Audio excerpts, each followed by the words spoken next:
Hello and welcome back to another episode of Critical Reactions with your host Bryan. We're going to wrap up this week's theme of melodic bass lines looking at a group that we used to have an annual check into.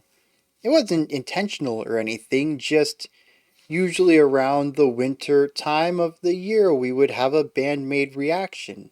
I think we had that in 2019, 2020, and 2021, and then I just never got around to checking back in on them.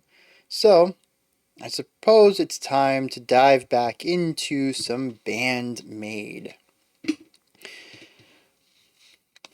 Even if it's not wintertime, and even if we missed a few years of that. I never even knew that pattern was going on, honestly. I saw the title Dice, and I was like, wait, that sounds familiar. So I went and checked to see if we had done this before, because I knew it had been a while since we checked out BAND-MAID. And I saw this pattern, I was like, wow, that's wild. Alright, let's dive into Dice and see what BAND-MAID is bringing to the table today.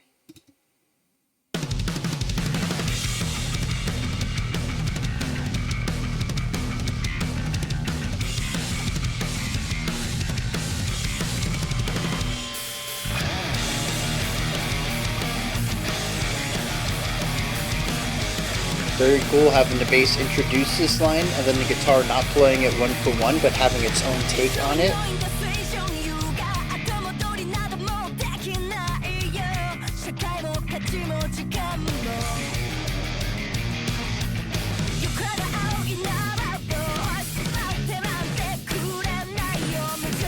That's a really fun pattern, and those really tight snare rolls are a very nice addition to it.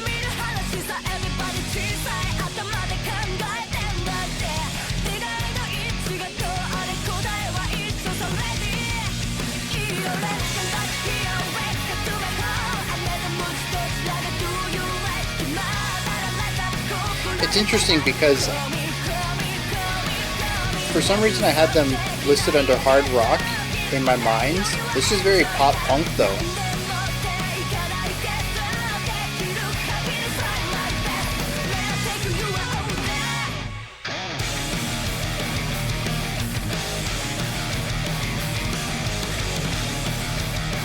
It's an interesting mashup between the two because we'll get into some of it later, I suppose. Love the dual guitar line there.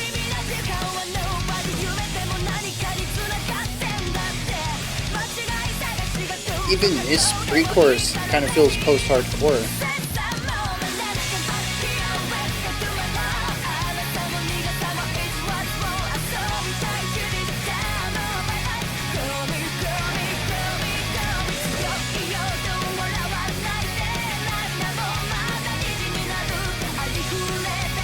Oh no, it's reminding me of a very specific pop rock artist. I can't think of, and then we'll hit something like this that definitely fits more into the rock side of things.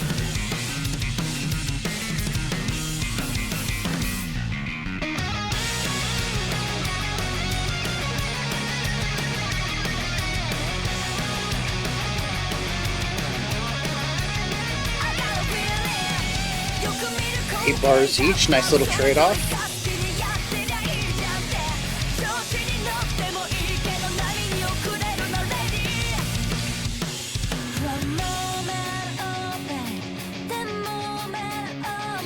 Yeah.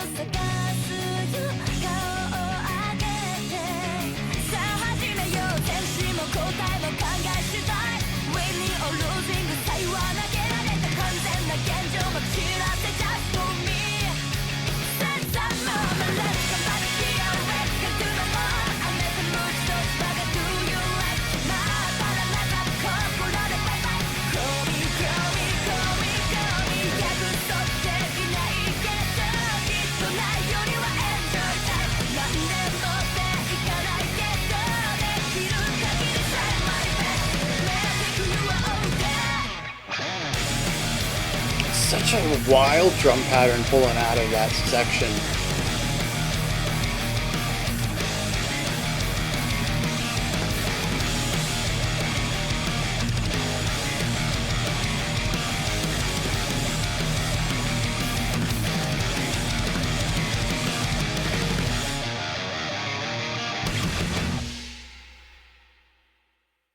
You know what's pretty interesting too is that final drum pattern. I wish I had taken more time to listen to the intricacies of the drums, and particularly focusing in on what I felt was the core rhythms.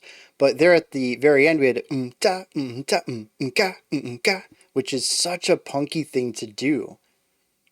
It creates wicked syncopation against the very steady backbeat by use of groupings of single and double eighth notes in ways that juxtapose what the snare is doing. It is a cornerstone to a lot of pop rock, to pop punk, to even a little bit more of the happier side of post-hardcore. And there was a fancied version of that. It's a little bit more than that rudimentary idea, and there's a lot of cymbal work going on that I don't think I can dismiss either, that alters the complexity of it. But at its root, when you listen to just the accent points on the bass kick and snare, that's what you get. It's really wild. I find this to be, well, one, it's the most palatable song I think I've listened to from BAND-MAID, for my tastes particularly. I'm not a huge hard rock fan. I have a soft spot for it. I grew up listening to stuff in the hard rock category of music, but it's not something I typically listen to today. However, this having some pop punk ideas in it, some pop rock choruses, and even that post-hardcore pre-chorus. I'm not saying that those are 100% lifted or inspired by those genres, but there are elements in there that I've never heard BAND-MAID do before. And so yeah, like this song just feels like it was made for me as an entry point into BAND-MAID's work. It makes me want to dig into whatever album this is on particularly. But what I think is awesome about it is that it doesn't, I mean, take that a step back real quick. Bands evolve over time, integrating new ideas, altering their sound, going in different directions. Most bands are going to do stuff that changes things up. We've all been there when a band releases an album that's like 30% what they were doing and 70% an entirely different direction, and it just hasn't clicked with us. I say all of us, I don't want to speak for everyone. Most of us, I would wager. Especially if you've been listening to music for a long time, and especially if you have favorite artists.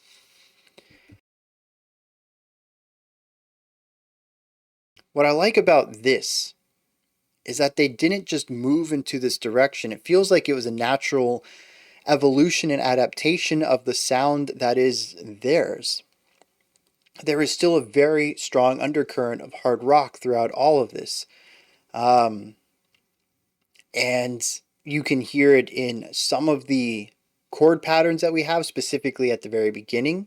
And in the bridge, you can hear it in the guitar solo and the bass solo. They're really going for more of that rock harmonic quality. You can hear a little bit of it underneath the chorus, and you can hear a lot of it in the drum work.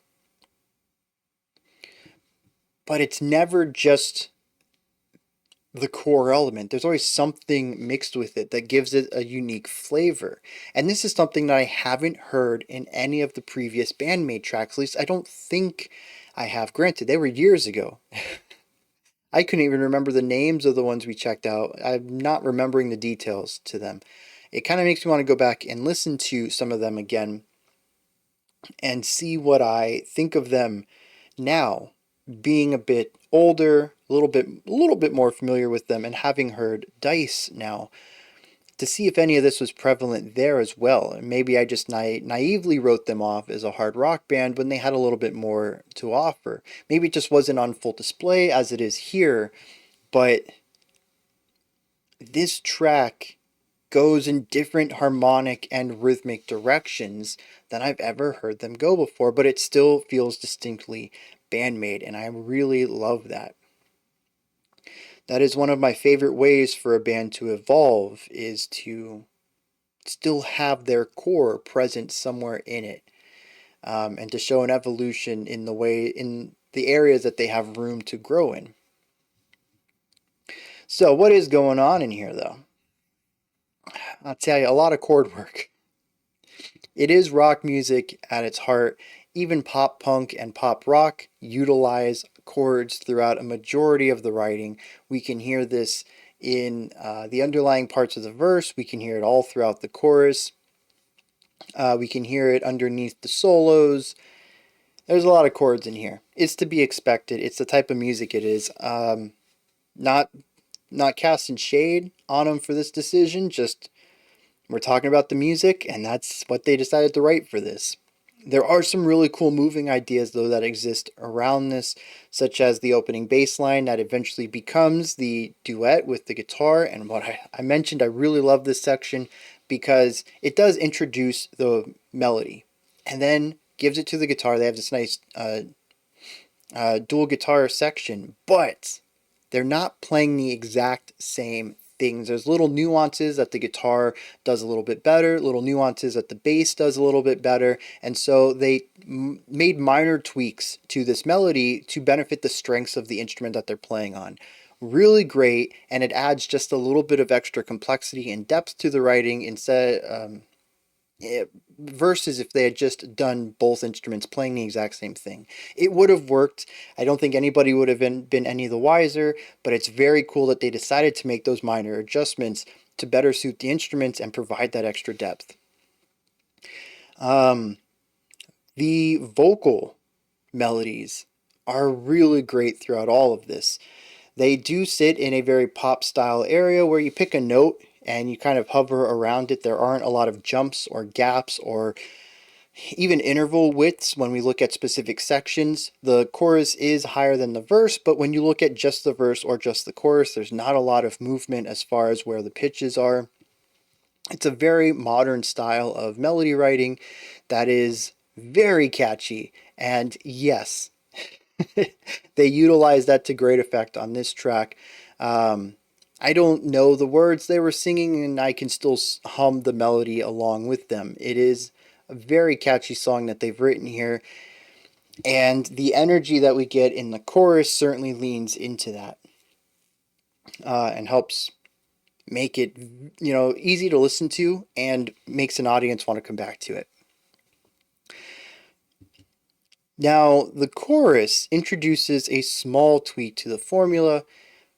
I mentioned that it's chords, but it's not just quarter note strums. There's a rhythmic component to it. This is also very popular in hard rock. You basically have a chord and you make a rhythm off of it. Ba-da-dun, da-dun, dun, da-dun, da-da-dun, da-dun, dun, da-dun, and you just change the notes based on the chord progression, but you keep the rhythm. That's what's happening here. Those were not the right chords. I'm not a vocalist. I'm not singing the right notes. You get the idea, though. That's how the foundation of the chorus is built, and what that does is it creates this rhythmic quality underneath that's going to create syncopation against the core rhythm in the drums, which is already a syncopated idea. This is where a lot of the energy of the section comes from. Not only do we have the high energy of the vocals and the electricity that comes from both her delivery and the production of it, but we also have this rhythmic energy underneath that's creating all the syncopation, that's creating groove that sits underneath all of it, and the whole section just drives forward regardless of the technical simplicity of it. But it's the layering of simple ideas that creates something that's really driving, and they do an excellent job at this. Talking about the verse and the chorus, this all takes us to the bridge, which is 2 solos, 8 bars each. We get a bass solo, we get a guitar solo. Both of them are really nice. I would have liked more. 8 bars is a bit short for me. And it feels like as soon as we got into it, they were over, especially given the tempo we were at. I was honestly thinking that the bass, being it was a shorter solo, I was like, oh, this is our introduction. The guitarist is probably going to do 3 more groupings that are the length of the basses so that we can have a 1, 2, 3, 4, giving more emphasis to the guitarist, which we hear in a lot of bands. Especially when it comes to solos, and giving us this nice big bridge. And they didn't go that route. We got one repetition of the bass phrase, which was 8 bars. We got another 8 bars for the guitar, and then we were back to a chorus. It went by in a blur. I would have loved a little bit more of that. But I think it does well for what it needed to do, is show off both of their melodic chops. Well, show off both of their skills. Let me put it that way. They didn't have time to really build a melody out of any of it.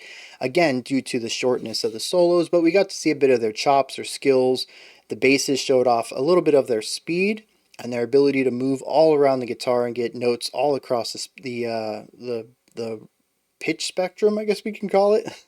From some of the lower notes to the higher notes, and finding ways to make it all make sense in a melody, and the guitarist got to shred for a little bit.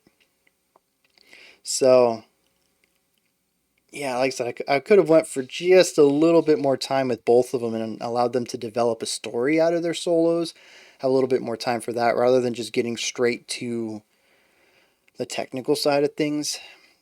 But I suppose maybe the song just didn't have room for that. I don't know, it feels like a short song already. So I feel like it could have went on a little bit longer, but my standards are very different from hard rock standards, and being that this is a music video, it's probably also a single, and those, you tend to want to make them a little bit shorter. That's just the way the music world is these days. And that wraps it up, right? I don't think we had any variation on that final chorus. What does the song mean to me? What's the story I get out of it? I don't really get one. It feels like an interesting mashup of some hard rock ideas and some pop rock ideas. I think it's pretty cool moving between the two, but it's not like the atmosphere of the song gave me anything other than energy, just consistently different variances of an energetic vibe. And so I don't think we're going to find one of those songs where the lyrics thematically line up with the music, because it feels like a traditional rock track. So it doesn't feel like it was necessarily crafted for a specific story to tell or a specific theme to explore. With that said, let's dive into the lyrics and see where that takes us. This song has two core meanings to it. I can get down with one. I'm not a big fan of the other, just subjectively. The first one that I like is about making sure that not every moment of your day is dull or boring. You need to make the best out of what you have. The second pre-chorus says nobody's time is meaningless. They say even dreams lead somewhere. Looking for your faults, whatever. Who cares? Are you ready? Seize the moment.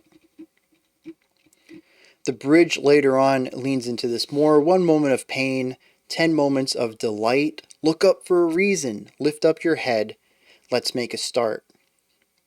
It says your ragged reality, kick it away just for me, and seize the moment. This idea that, yeah, life is full of ups and downs. No way to get around that, but try to make the best of what you can. If you're keeping yourself down, get rid of all that negativity and take advantage of the moment. I think I can get on board with this. I like it. It's a positive thinking song. But there's a nihilistic element to the track too. The first pre-chorus says, you know how it goes. Everybody thinking with their tiny little minds, whether it's in their interest or not, whatever. The answer's always the same. Are you ready? Like, life is weird, life sucks at times. Who cares about any of that? Are you ready for fun? You ready to seize this moment? It's a very punk attitude, but punk from the viewpoint of naivety, of teen punk. Sort of counterculture, anti-authoritarian nihilism. If you're not having fun, what's the point of life? That's kind of the vibe I get out of this. Right before that, it says you should be knowing that situation you got. There's no turning back anymore. Society, values, time. You cried out in a loud voice and they all just won't wait for me. Uncaring indifference, that's the sad reality. Why don't you give it a shot? uncaring indifference is what's promoted there. And of course, that leads to the pre-chorus of just ignore everything else and are you ready to have fun? This is the second message of the track, and one that I don't think I can get behind. It vaguely runs parallel to the other one about making sure that you, take as many moments as you can to seize the day. But the problem is it takes it to an extremity, and this is a concept that really is best indulged in moderation, as most things are. There's only so often you can be indifferent to everything, focusing only on your pleasures until it becomes a negative component of your life. And I don't think the song acknowledges that the way that it should. It sort of hints at it a little bit, but never really takes it seriously. The chorus is all about having fun with somebody. Now, it might be a translational thing. I don't know. Having fun is a wide definition, if you catch my drift. And the chorus also works with words and phrases with a very wide understanding of what they might mean. But the idea behind it all is enjoying yourself and seizing the moment. It's, like I said, it's an interesting track. I enjoy what it's doing. And I think the high energy of the music perfectly matches the lyrics. Also, since this is the first time I've heard them go towards this pop punk area, it makes sense for the lyrics to be a bit more aggressive as well. I just don't think that the aggression necessarily works well as a message, not within the way that it's framed. So, those are my thoughts. BAND-MAID's Dice. What did you think of this one? Was there anything that stood out to you? Anything you'd like to add on to what I said or correct me on? Maybe you just have your own thoughts, perspectives, and opinions on this. Let me know all of that down in the comments section. Above that, in the description box, you'll find a link to Linktree. It takes you here. You can find links to my music, ways to support the channel, a link to the Discord server, and so much more. Above that, if you could, like, subscribe, and ring the bell. I greatly appreciate all three of those. That wraps it up for this one, but we do have a new track that we're checking out next from a band called Echelon. Otherwise, I'll see you all tomorrow, 5 p.m. Eastern Standard Time, 9 p.m. UTC. As usual, we're going to check out an entire album. I suppose I should also get some theme thoughts out tomorrow morning at 10 a.m. Eastern Standard Time. That's going to be tough because I've been trying to think of songs with strong bass work this entire week, and none's coming immediately to mind. So I don't know what my theme thoughts are going to be, because usually I, add my own suggestions to the mix. These are what I would have picked if I was on y'all's side of the equation. So I guess you can look forward to that tomorrow morning as well. That's 10 a.m. Eastern. I don't know what that is. 1 p.m. UTC. And then, of course, we'll have the live stream on Sunday, same time as always, 11 a.m. Eastern Standard Time, 2 p.m.